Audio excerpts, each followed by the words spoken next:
সকালবেলা উঠলাম, যাব আমি কাজে। এই যে দেখেন গোসল করব। এই যে দেখেন আমি ব্রাশে টুথপেস্ট নিলাম, এখানে আমি সাবান নিলাম, এই যে আমি গামছা। এখন দেখি এখানে চড়ুই পাখি মরে পড়ে হয়েছে, এইখানে পড়া পাইলাম। যতটা আমি বুঝতে পারলাম এটা গরমের কারণে হয়েছে। গরমে এমন হয়েছে, ও আর বেঁচে নাই ভাই, ও আর বেঁচে নাই। দেখেন ওর চোখ দুইটাও খোলা রাখছে। এখন এই যে দেখেন ক্লিয়ার দেখা যাচ্ছে আশা করি।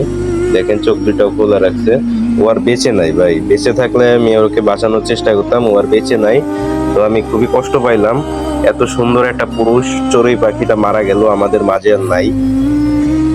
খুবই সুন্দর ভাই, পাখিটা এতটা সুন্দর ভাই, কি বলবো আমি। আল্লাহর তৈরি ভাই, সকল সৃষ্টি ভাই সুন্দর। আমার শুধু কষ্ট লাগতেছে ভাই, এত সুন্দর যুবক পাখিটা মারা গেল গরমের কারণে। তো ভাইয়েরা আমার, আপনাদের সবার কাছে একটাই রিকোয়েস্ট থাকবে ভাই, এরকম যাতে না হয় তার জন্য আপনারা প্লিজ একটা বাড়িতে, একটা ছোট্ট বাড়িতে একটু পানি নিয়ে টিনের উপরে বা চালের উপরে দিয়ে দিবেন, যাতে ওরা বসে ওখান থেকে পানিটা খেতে পারে।